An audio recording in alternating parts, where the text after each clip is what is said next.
Afternoon. Good afternoon to some, good morning to others, maybe even good evening. My name is Keisha Pollock-Porter, and I have the great privilege and honor of being Director of the Health Policy Research Scholars Program. Thank you for joining us today for this applicant webinar. Closed captioning is available for this presentation by clicking the closed captioning symbol at the bottom of the Zoom window to toggle on and off.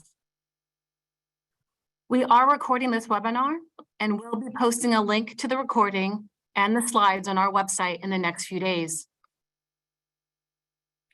Today, I'm pleased to share information about an outstanding national leadership program called Health Policy Research Scholars.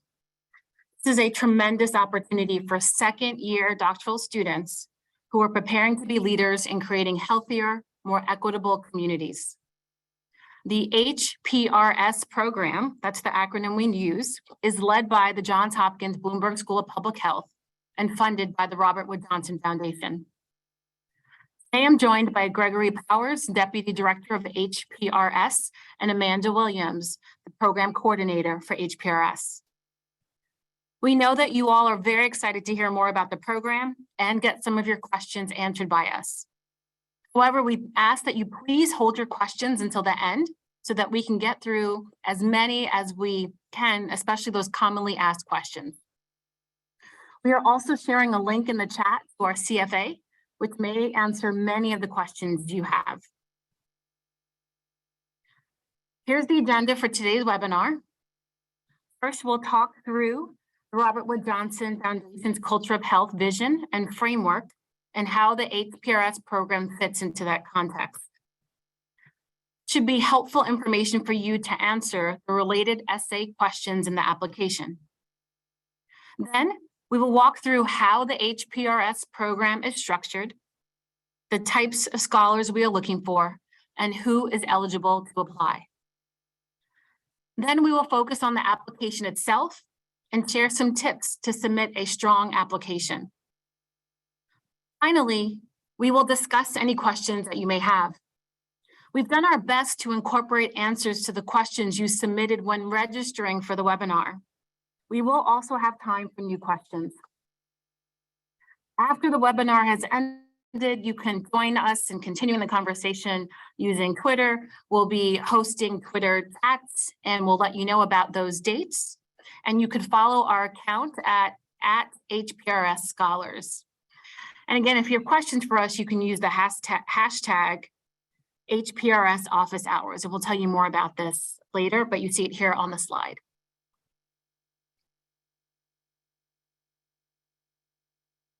The Robert Wood Johnson Foundation, or RWJF, is the nation's largest philanthropy focused on health. The foundation invests millions of dollars each year in work to shift policies and systems and work with communities to create a more equitable society and improve access to healthcare and produce healthier communities. You may have heard of the term, a culture of health. Well, a culture of health is a national movement that's driven by the belief that a culture of health means that there's a society where every single person has an opportunity to live the healthiest life they can, regardless of their gender, race, where they live, or their physical circumstance. A culture of health embraces a more integrated and comprehensive approach to health, working with many partners. It also encompasses both healthcare and the many other critical factors that impact people's health, including early childhood development or housing or education.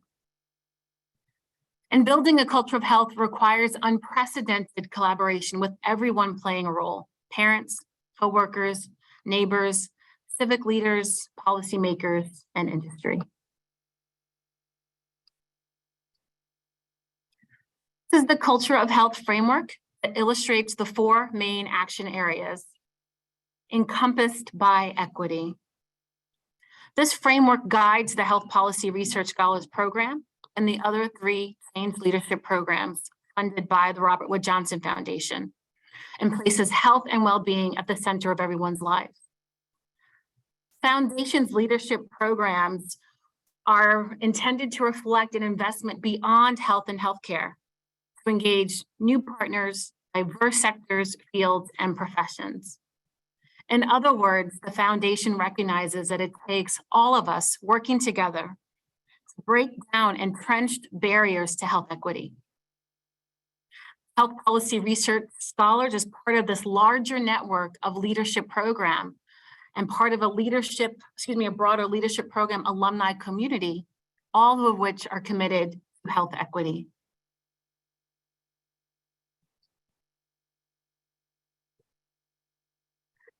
As part of the foundation's commitment to a culture of health, the foundation decided to make a significant investment in developing the leaders who will take us there. HPRS is designed to develop a community of researchers in leadership positions who are initiating and engaging in interdisciplinary work across different sectors, fields, and industries. The purpose of this program is to lift up leaders, do this type of work early at the doctoral stage of their training. This will allow them to ingrain collaboration and a focus on equity and working across sectors from the very beginning. HPRS training occurs concurrently with the Scholars Doctoral Program. So it's not intended to take you away from your doctoral program, but really to walk alongside of and to bolster your doctoral training.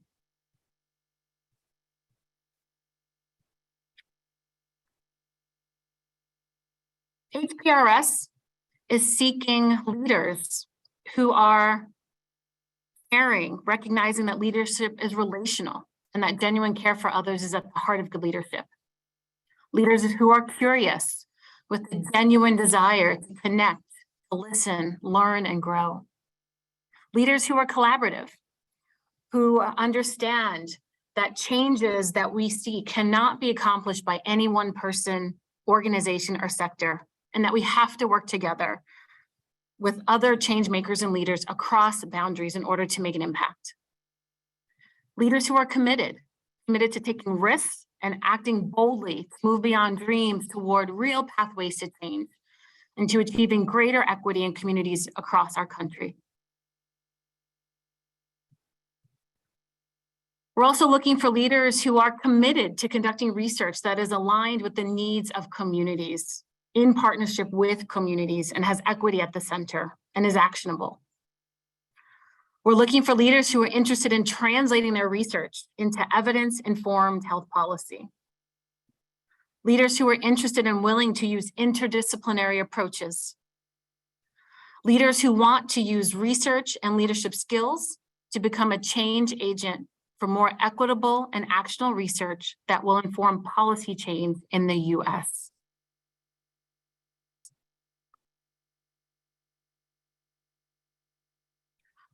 You might be wondering, well, what does HPRS mean by leadership?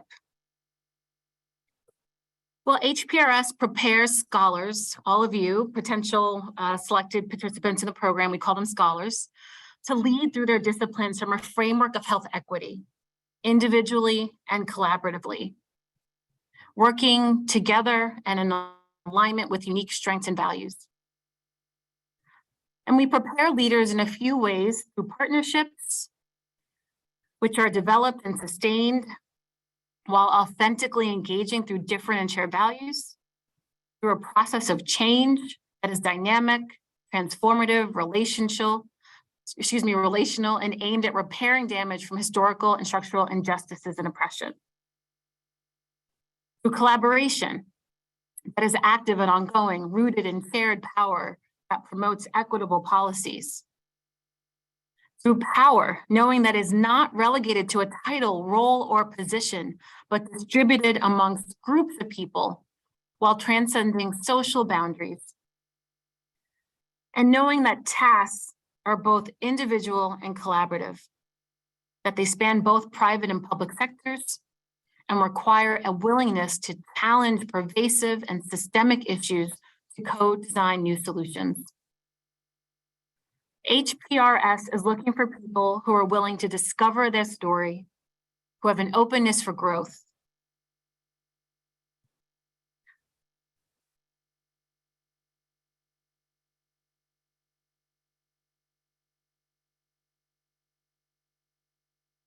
Here is a brief overview of the program by the numbers. HPRS is a 4-year program that begins during a student's second year of their doctoral program. Here, we will select up to 40 scholars. Each scholar receives $30,000 per year that they're in the program, which they can use for living or research expenses, childcare, transportation, and so on. Scholars will also have the opportunity to compete for a dissertation grant of up to $10,000 as they get further along in their doctoral program. The core curriculum of HPRS is completed during years 1 through 3, and the 4th year focuses on professional development. Because the core curriculum is completed during years 1 through 3, this is why applicants must have at least 3 full years remaining in their doctoral program when they begin the HPRS program. And again, the $30,000 award is each year that someone's in the program for up to 4 years, or until they complete their doctoral program, which could occur at the end of their 3rd year, whichever occurs first.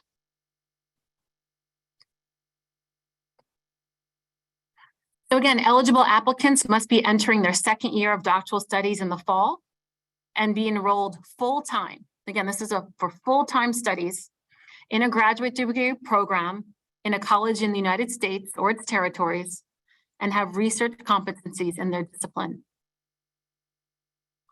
In order to be eligible to apply, you must be a United States citizen, permanent resident, or an individual with DACA, Deferred Action for Childhood Arrivals status, or TPS, Temporary Protected Status.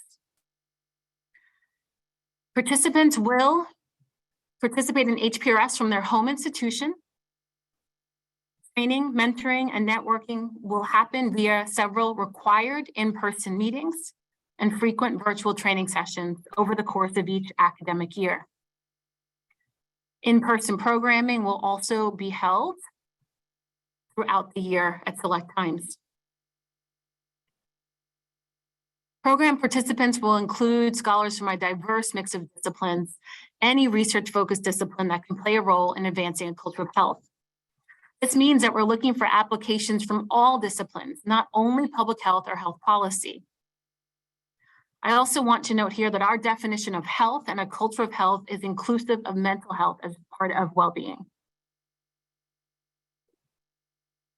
As you see here on this slide, applicants must be entering their 2nd year of doctoral study in fall 2023 from an underrepresented population and or historically marginalized background, enrolled full-time in a U.S. institution, anticipate doctoral program completion no earlier than spring/summer 2026. And of course, interested in health policy. You don't have to be in a health policy program, but interested in using your research to advance health policy and interdisciplinary approaches to build a culture of health.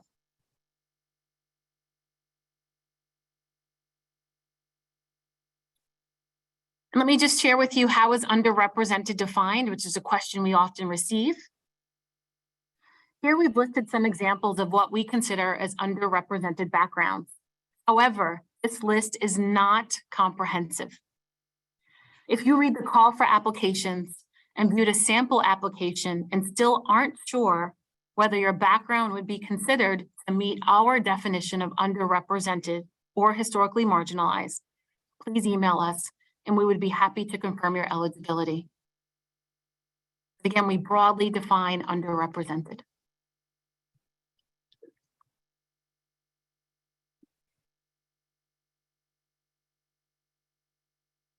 Here's just a small cross-section of the HPRS scholars and alumni who were in a wide range of fields, from biomedical engineering to psychology to architecture.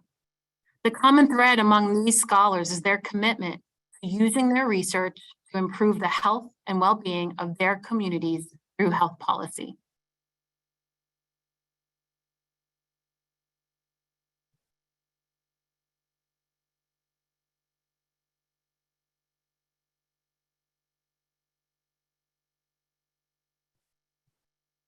So you might be wondering, what is it like to be in the Health Policy Research Scholars Program?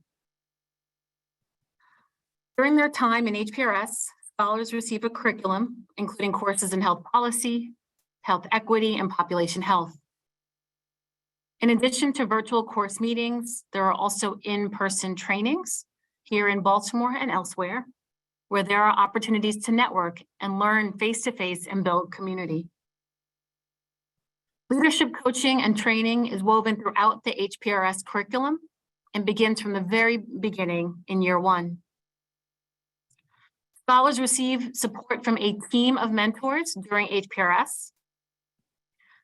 Scholars also have access to a range of resources and supports during their time in the program, such as writing workshops and writing retreats, a competitive dissertation grant, again of up to $10,000, biostatistical supports, and other resources. Throughout their time in HPRS, scholars have opportunities to connect and collaborate with leaders from various fields. Now I'll hand it over to my colleague, Gregory, Deputy Director for HPRS, to take us through the program structure in more detail and the application process. Thanks, Keisha. This slide shows a high-level overview of the HPRS program components, which consist of both virtual and in-person experiences. Throughout the first academic year, scholars will be expected to participate in virtual classes or meetings and to communicate with other scholars, staff, and mentors through the HPRS online portal. In a typical year, there are approximately 2 to 3 in-person experiences that are required of all scholars. Most of these experiences are 2 to 4 days long, except for the Summer Institute, which is 1 week long, and for all first-year scholars in the summer of 2024. However, on average, scholars should anticipate spending about 5 hours per month on HPRS activities. Even though we only usually meet a few times each year in person, the current scholars have been able to foster a strong sense of community through the virtual meetings and platforms that allow for active discussion and collaboration. HPRS is committed to creating and holding spaces that will foster connections within and across cohorts, and also within the greater network of the Robert Wood Johnson Foundation leadership programs, whether we're meeting in person or virtually.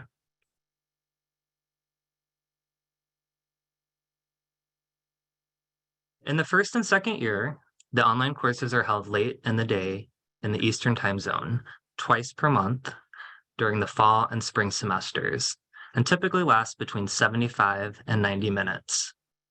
These courses are designed to enrich scholars' doctoral studies and build upon their specific disciplines' theories and models of thinking. Some examples of courses and assignments include social determinants of health, framing policy problems, analyzing policies, writing a policy memo, policy communications, working effectively across sectors and disciplines, and connecting personal and professional values to leadership. In a cohort of 40 scholars, we understand that there will not be a meeting time that works for everyone. Therefore, we expect that all scholars will attend the live sessions when there's a live lecture, and if there is a conflict, that they will watch the lecture before the next session. For scholars who already have a background in public health and public policy, some of this information may be redundant. However, we still expect that all scholars will attend and actively participate in all HPRS activities.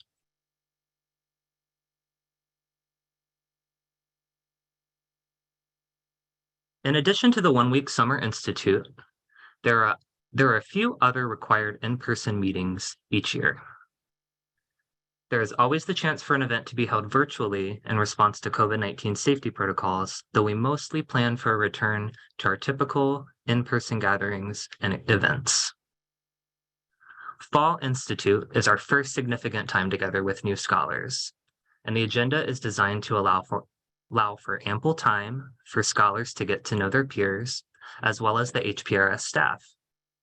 This is a required meeting for all scholars in their first year, so please make note of these dates: Thursday, October 5th through Sunday, October 8th, 2023.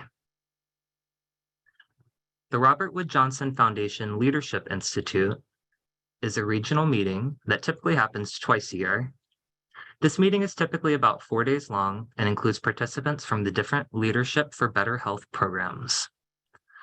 The Leadership Institute is an excellent opportunity to network across the programs and cohorts.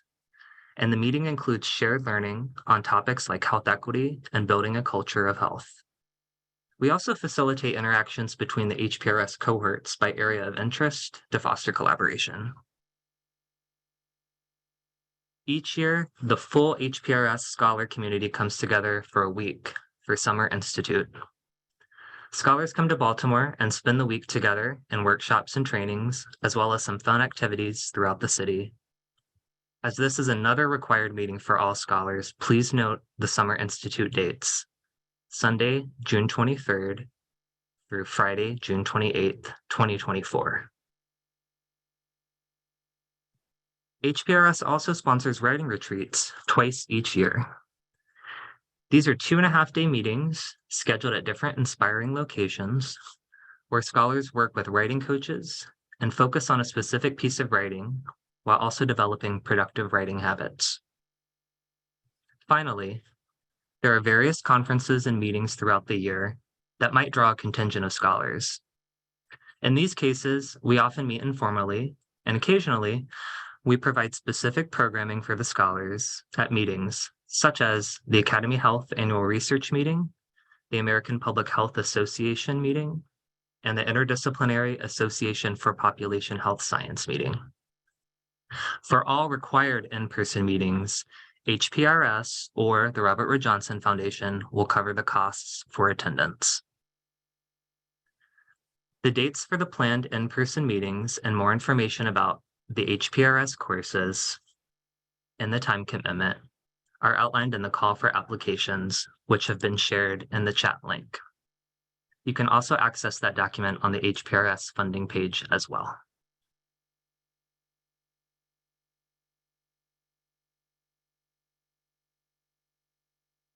The final component of the program that scholars typically don't encounter until their second year is the opportunity to compete for dissertation support, which includes a grant of up to $10,000.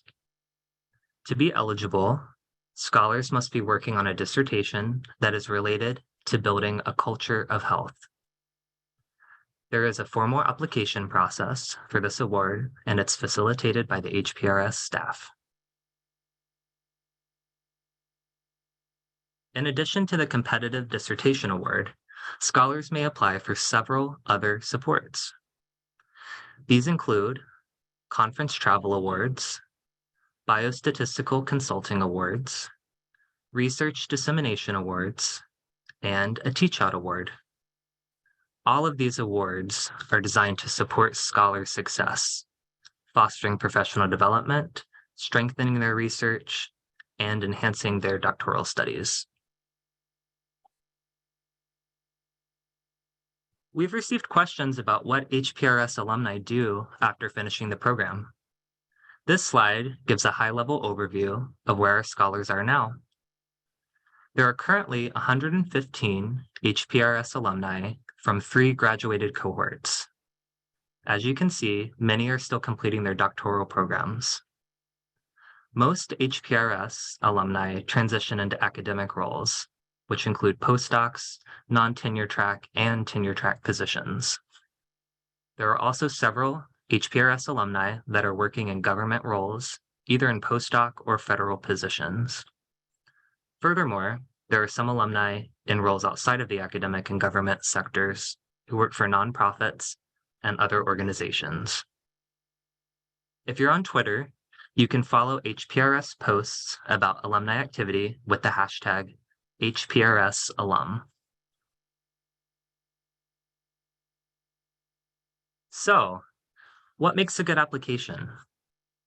We want you to articulate your goals and how HPRS will help you achieve them.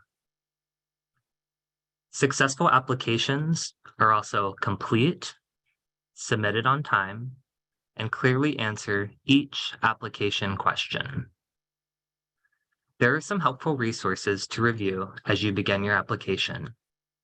The screenshot here shows the main RWJF page for the HPRS application. From there, you can download and preview a blank application in full before applying, download and read the full funding opportunity, sometimes called the CFA or call for applications, review many of the frequently asked questions from applicants, and also read what to expect throughout the grant process.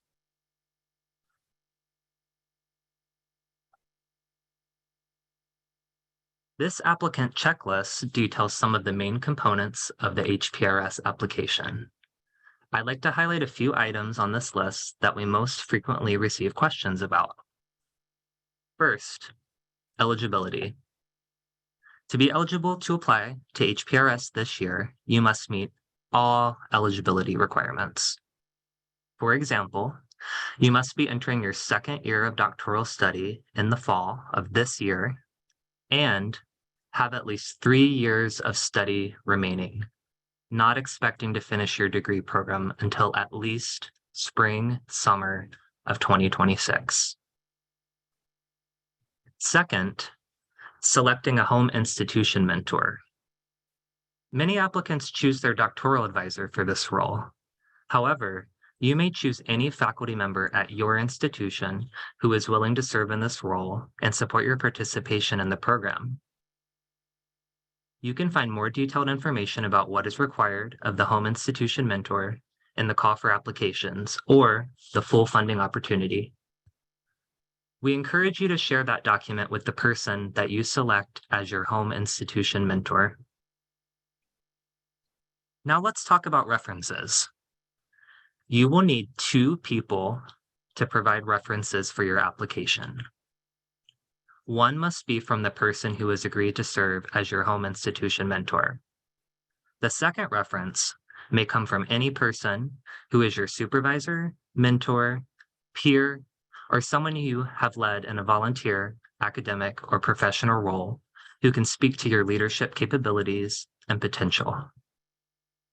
This reference requirement is instead of letters of recommendation. You should clearly communicate to your references that they will respond to questions that are directly in the application form.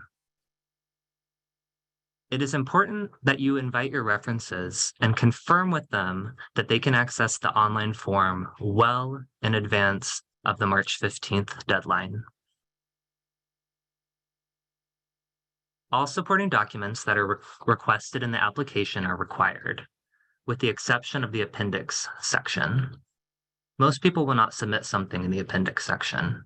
However, you may add a COVID impact statement there, or if you have a special circumstance, you may be instructed to add some documentation to the appendix to clarify some part of your application. Please do not submit documents like letters of reference or additional transcripts in the appendix section. They will not be reviewed as part of your application. If you have questions about the appendix or think some part of your application may require additional documentation or clarification, please contact the HPRS Program Center about your individual circumstance by email after this presentation.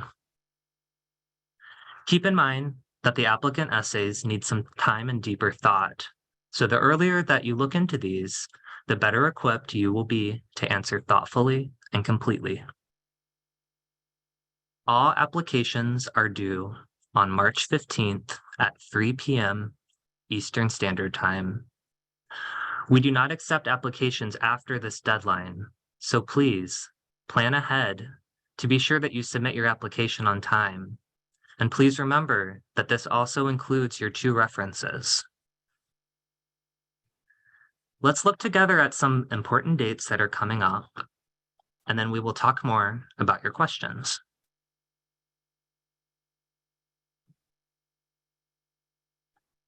This is the timeline for the application review period and when applicants should expect to hear about progressing to the next stage of the process. All applicants who progress from the application review will be invited and required to participate in a virtual interview during the month of May. That notification will happen via email in very early May, and interviewing scheduling will happen soon after online. Please note, all applicants will receive a notification at that time. Applicants who are not invited to interview will find out at about the same time as those who are. Our finalists will be notified in mid-June. Then, finalists will have a few additional weeks for the supplemental materials to be completed and submitted to the foundation. They will also be invited to a webinar specifically about the setup of HPRS funding in late June. The program officially begins in September for scholars accepted into the 7th HPRS cohort. The dates for your first 2 in-person experiences are listed here again for your reference, so please note them on your calendar.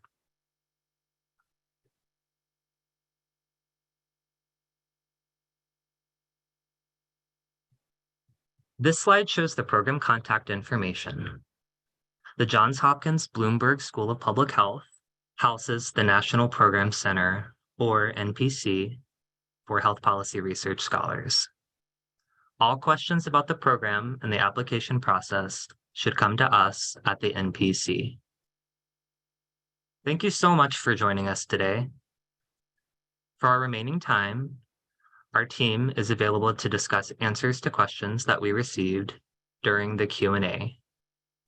As you have seen, Amanda has been answering Q&A questions as well.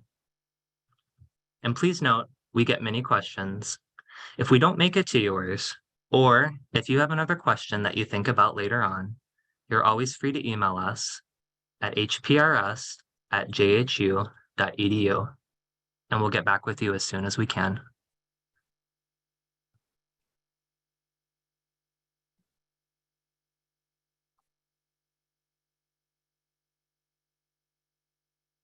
Great, thank you so much, Gregory. Maybe I'll turn to Amanda or Gregory. The 3 of us will answer questions for sure. And thank you for responding to the ones in the chat, Amanda. Of course. Sorry, I couldn't come off mute fast enough.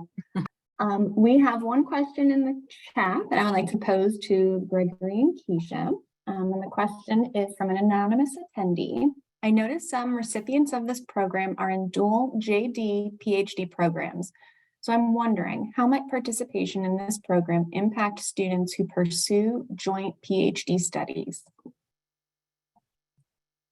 Yeah, thanks, Amanda. This is Keisha. I'll try this first and then see if anybody else has anything to add. Certainly planning is important, right? And so I would share that for the students who are in dual degree programs, I am not aware of challenges that have been encountered there, but certainly we're paying attention to their schedules, to other things related to the time that they're spending in the program. But the really important thing here is the fact that the JD PhD part of the program, the PhD part is the research part, right? So that's really important for anybody who's in other joint degree programs as well. So for example, maybe a master's in public policy in a PhD program. As long as that PhD side is a research degree, we're able to, they are eligible for this program as opposed to something like a JD and maybe an MD, which is a clinical degree. But I would share again, with some careful planning to make sure all their requirements can be met, and ours as well. People have not had problems that I'm aware of.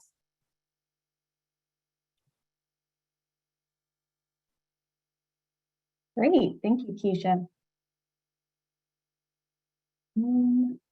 Let's see this one. So we've had a couple questions about what is our acceptance rate for the application period?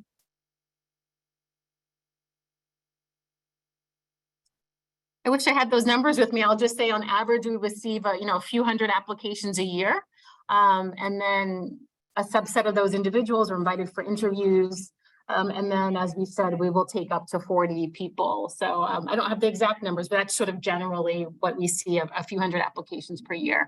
It's a competitive process. I say that just to be transparent about that. And I encourage you to apply, because I tell people if you don't apply, even if you're questioning, well, this is too competitive, I won't get in, we need you to apply or else you really won't have a chance at all. So I don't have the specific numbers, but just know it's a competitive program and we'll take up to 40 people. And I hope that you give yourself a chance by still completing an application.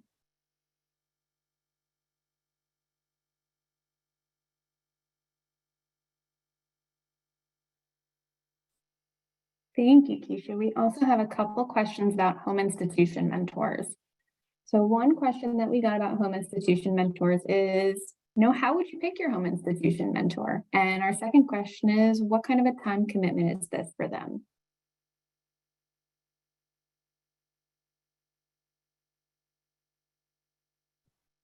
I'm happy to start. And then again, if anybody else from our team wants to jump in. So typically when I reflect on our scholars, their home institution mentor is somebody who's an advocate for their participation in HPRS. For some, it's their advisor. For some, it's not their academic advisor, but somebody else who understands what it means to build a culture of health. So one example could be, somebody who's working in a lab and who is accepted to our program, and their advisor, their academic advisor, or their dissertation chair, or whoever it's called in their institution, is there for their PhD journey. But the person that they decide to be their home institution mentor, for example, is a professor that they had in another department. So we really don't specify who that person has to be. But what we tell people is that you want to select someone who is an advocate for you and who'll be a champion for you and help and can support your participation in the program. As far as the time commitment, it's minimal. Again, the main goal is to serve as an advocate and supporter for the scholars' participation. When the program will start in September or so, pretty much before the Fall Institute, there'll be a kickoff meeting with me. So it'll be the scholar, the home institution mentor, and myself, and I'll do that with all 40 of the incoming scholars. And then we do optional quarterly webinars for home institution mentors from all of the cohort years. And we do that because the home institution mentors tell us that they also want to connect with each other. And we do some professional development sessions there. So again, those are optional, but they're recorded. So we really try to make them accessible.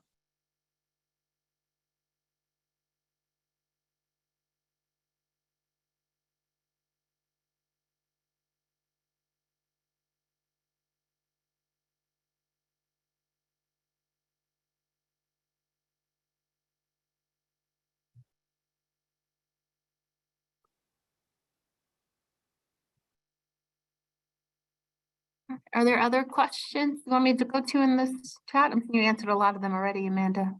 Yeah, we've gotten quite a few questions. I'm just trying to piece through them.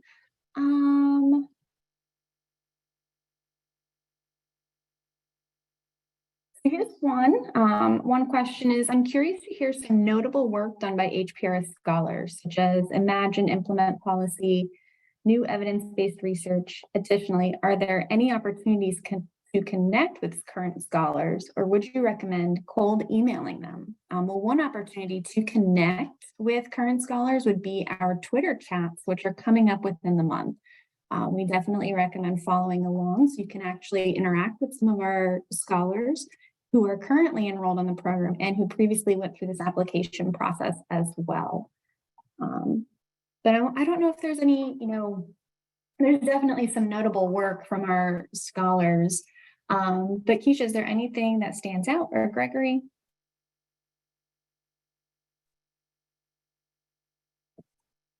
Gregory, is there something you were excited? I didn't want to cut you off. Are you going to say something? No, I'm fine. Go ahead, Keisha. Okay.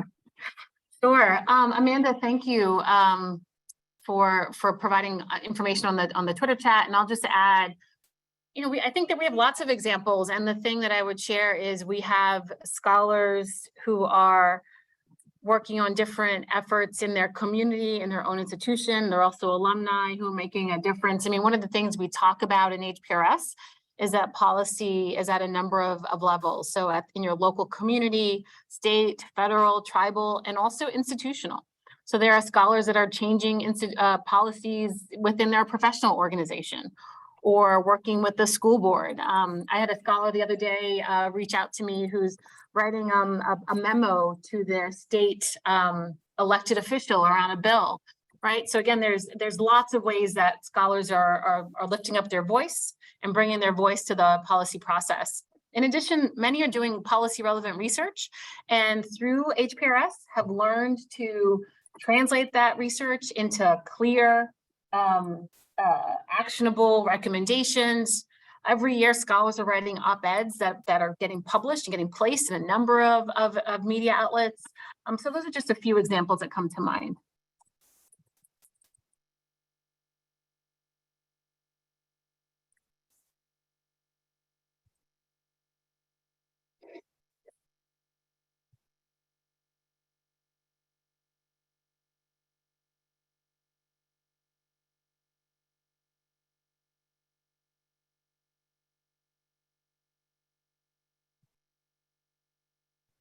And I know we have a lot of questions, and I'm trying to respond to some in writing as well.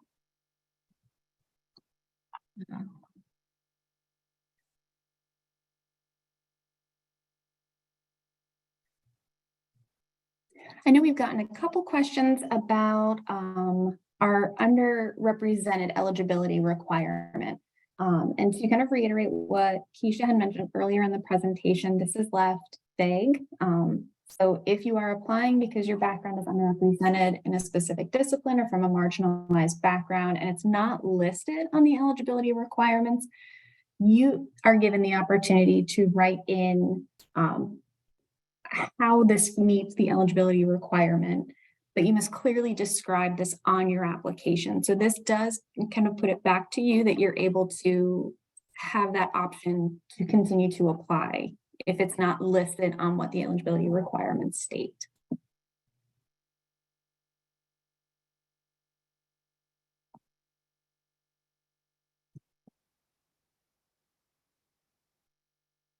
Amanda, maybe I can jump in with what I was going to reply to, but maybe I'll have to speak. There was a question about the type of degree program. So I want to clarify that this isn't just about PhDs, it's research doctoral degrees, right? So doctoral degrees that have a research component. So if you're in a DRPH program and your program requires a research dissertation, as opposed to only a practicum, you would be eligible. But if you're in a program that doesn't require research and is more of a practicum, experiential or experience-based program, that would not be eligible. But research degree programs are eligible. And we have scholars in our program who are, have gotten a doctorate of education or some other degree, but not a clinical degree, but again, a research-based doctoral degree.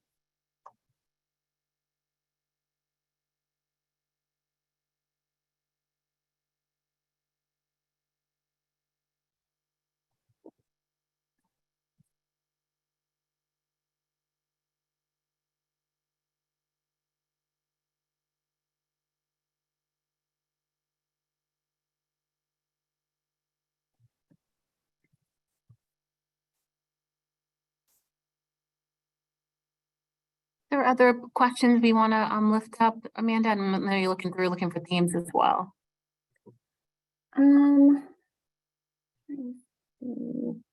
There's some questions about having multiple commitments or multiple fellowships, as well as being able to stay in the program if they're unable to make required trainings.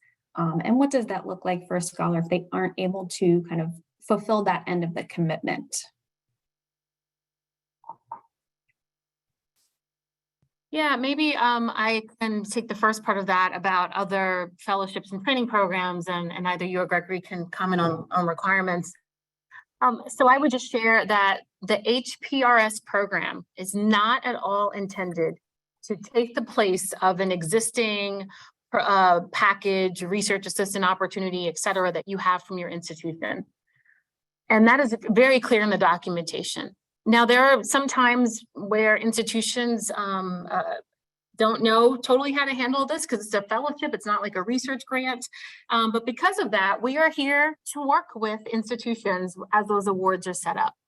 Again, this is not intended to take the place of an award. We have a number of scholars who are involved as a research assistant or other types of opportunities. Now, I know that, there are a few institutions that have some limitations on sort of overall types of activities you can do. And we just encourage you to talk with your institutional financial team before applying, talk to us.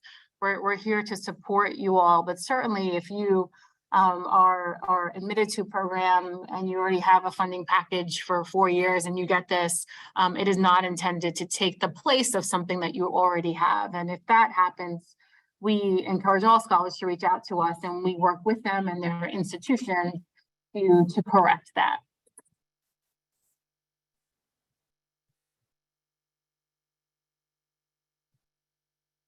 Maybe I'll stop there and see if Amanda or Gregory have anything to add about the required activities and any part about that.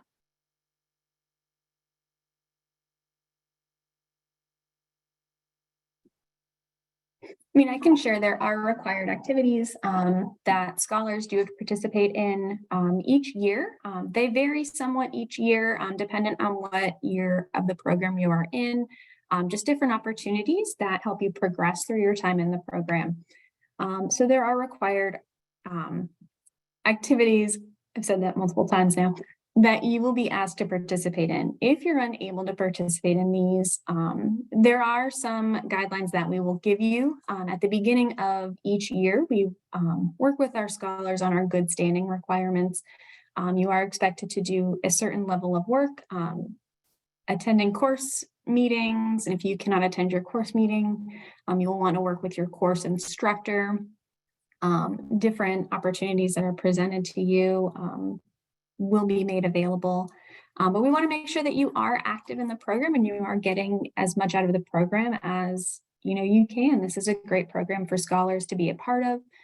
We've heard from our scholars how much this has positively impacted them. So it makes sense that we would want you to be very actively involved, understanding that we know that everyone has different levels of commitments, and we want to make sure that we can help you along the way.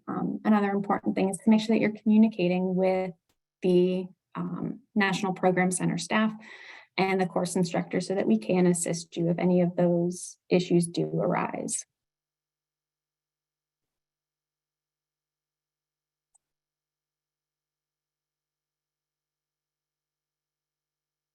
Great, Amanda, thanks for that.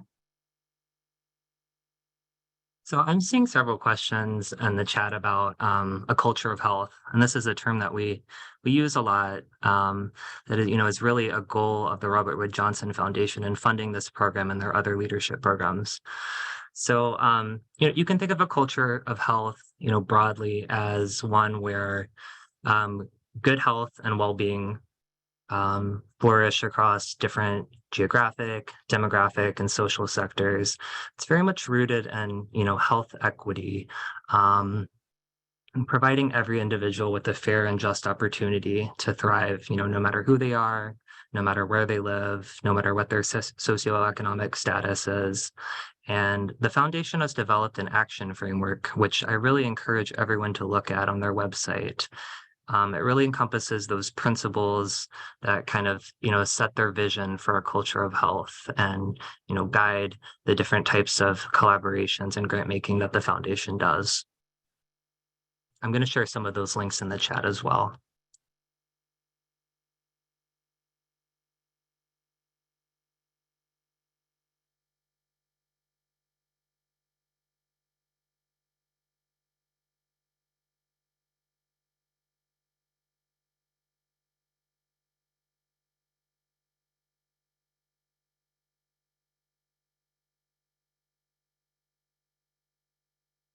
Great, thanks, Gregory, for adding those links.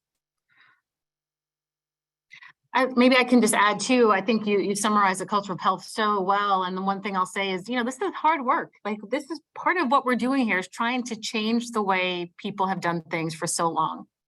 So that's part of what we're doing. Amanda said this is such a great program, and it is, and it's taking individuals from various backgrounds coming together to learn about, what kinds of tools could we actually use to build a culture of health. how do we communicate when you're working with individuals across sectors? I'm a public health person. I do a lot of work with transportation, for example, and I have to talk to them differently, my transportation colleagues, than I do my public health colleagues. So, we talk through, how do we communicate? How do we collaborate together? How do we build strong coalitions? How do we walk alongside and share power with community? All of these things are critical to building a culture of health. And these are the kinds of topics and experiences and speakers that we have come and interface and spend time with our community.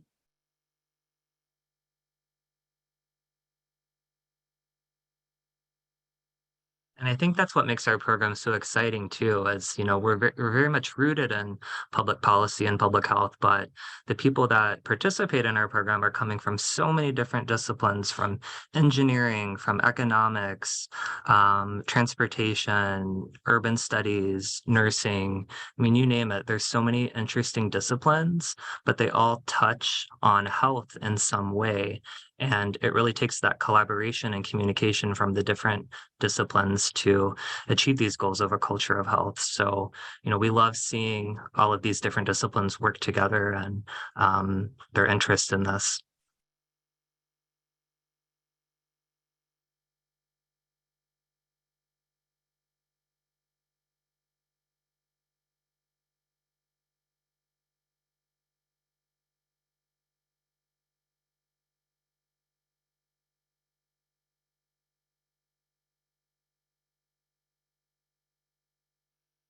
So we have about 5 minutes left. We're still looking through your questions. Thank you so much for sending them. And just so you know, we have all of your questions documented, and we will work to make sure that everyone's questions are answered. And again, you can always email us at hprs@jhu.edu if your question hasn't been answered via the webinar or on our website in the frequently asked questions page.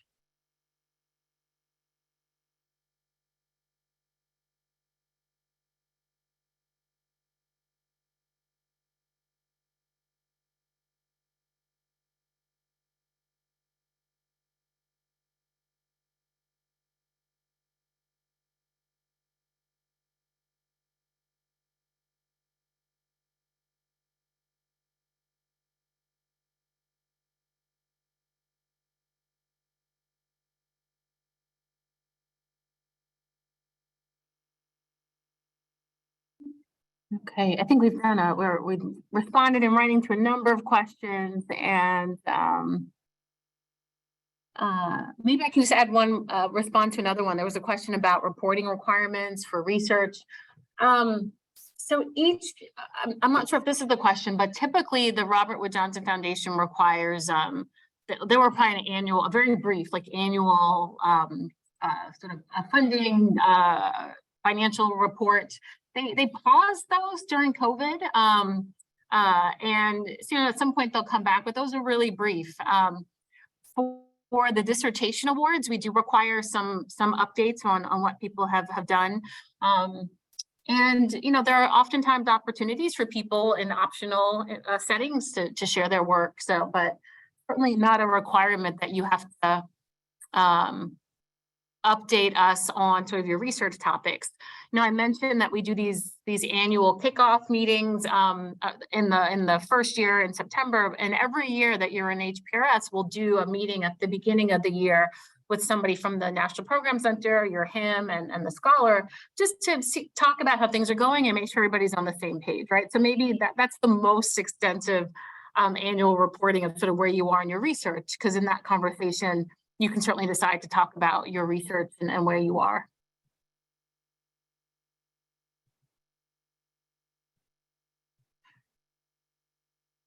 And maybe I can just hop in on this question too about the home institution mentor. Yes, we understand that you all are applying for this after you've completed your first year of your doctoral training, and that you don't have, you may not have a deep relationship with your home institution mentor at that time. And we understand that. And so we certainly consider all of that. That's why we talk about references and having somebody, we give you some choices in terms of who you can pick to talk about to be a reference, to sort of talk about who you are as a person, somebody that has known you for longer. So we know that for some individuals, they don't have those deep relationships, and everybody is applying at that point when they're in their first year. So we certainly acknowledge and name that, particularly for people who are attending a different institution from their undergrad, which many of the scholars are. Just to that point. So please don't think that you're disadvantaged if you're at a different doctoral program, a different institution for your program than you were for your undergraduate. Many of our applicants are coming from that space.